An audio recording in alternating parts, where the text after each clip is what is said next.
આજે રાજકોટ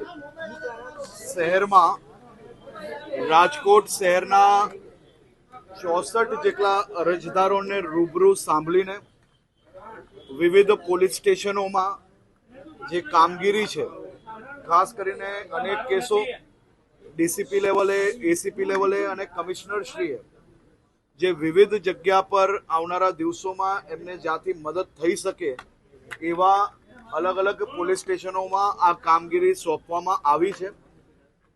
કરીબન 2.5 કલાક સુધી 1 to 1 આ તમામ લોકોને સાંભળ્યા છે. એમાં અનેક અમારા ધારાસભ્યો અને સાથે સાથે સંગઠન દ્વારા બી જે અલગ અલગ સૂચનો અને ફરિયાદો હતી એવા બી જે પ્રશ્ન હતા એને બી સાંભળવામાં આવ્યા છે અને મોટા ભાગના પ્રશ્નો એ આવનારા દિવસોમાં નિરાકરણ કઈ રીતે આવી શકે તે માટે આ છેલ્લા 3 કલાકથી અહીંયા બેઠકો ચાલુ હતી. તે પછી રાજકોટ શહેરના ચૂંટાયેલા પ્રતિનિધિઓ અને રાજકોટ શહેર પોલીસ વિભાગ જોડે એક સંકલન બેઠક કરવામાં આવી છે.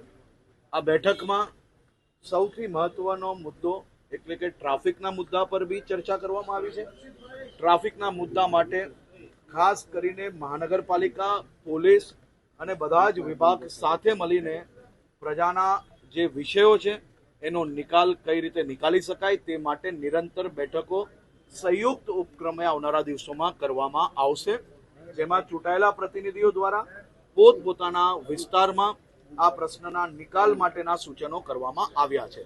આજે ગાંધીનગરમાં એક હિટ એન્ડ રનની જે ઘટના થઈ અને જેવી માહિતી મળી, મેં રેન્જ આઈજી અને ગાંધીનગર એસપી સાથે વાત કરી છે, હોસ્પિટલમાં બી વાત કરી છે અને ગંભીરતાપૂર્વક એક જોઈન્ટ ટીમ બનાવીને આની ઉપર કડકમાં કડક હાલમાં જ તાત્કાલિક એક્શન લેવા માટેની સૂચના આપવામાં આવી છે.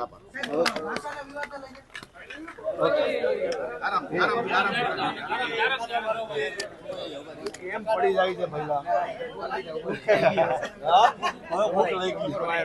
ભૂખ લાગી તો મને ના લાગી હોય. મને તો 8 વાગ્યાનો લગાડેલો, હજી ખાધું નથી.